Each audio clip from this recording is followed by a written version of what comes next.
સુરતના અમરોલી વિસ્તારમાં રહેતા મૂળ બોટાદના 39 વર્ષીય રત્ન કલાકાર તેના મિત્ર મહિલા સહિત 5ની ટોળકીએ હની ટ્રેપમાં ફસાવી 75,000 રૂપિયા પડાવ્યા હતા. કતારગામ પોલીસે રત્ન કલાકારની ફરિયાદને આધારે ગુનો નોંધી તેના જમીન દલાલ મિત્રની ધરપકડ કરી છે. સુરતના કતારગામ પોલીસ પાસેથી મળતી માહિતી મુજબ મૂળ બોટાદના રોહિશાળા ગામના વતની અને સુરતમાં અમરોલી વિસ્તારમાં પરિવાર સાથે રહેતા રત્ન કલાકારને ગત બપોરે તેના જમીન દલાલ મિત્ર ઉમેશે ફોન કરીને કહ્યું હતું કે હું એક ભાભીને લાવ્યો છું, તમારે આવવું હોય તો આવો.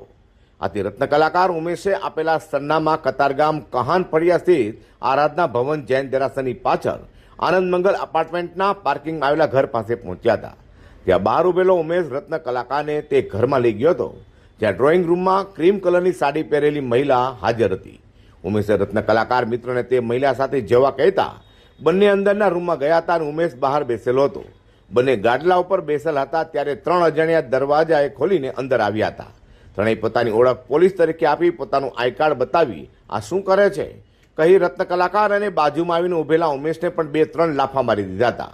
તો 3માંથી એકે રત્ન કલાકારને હાથ કડી પહેરાવી કેટલા દિવસથી અહીં આવે છે, 4 પોલીસ સ્ટેશન તને લઈ જાઉં છું તેમ કહેતા રત્ન કલાકાર ગભરાઈ ગયો હતો અને ત્રણેય પોલીસ સ્ટેશન નહીં લઈ જવા માટે 3 લાખની માંગણી કરી હતી.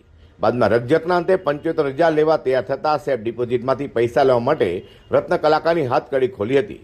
ત્યારબાદ રત્ન કલાકાર ઉમેશ અને પોલીસ બની આવેલા 3માંથી એક બાઇક ઉપર પૈસા લેવા આંબા તલાવડીમાં એવલોન બિલ્ડિંગની પાછળ ગયા ત્યારે અન્ય 2 મોપેડ ઉપર સાથે આવ્યા હતા.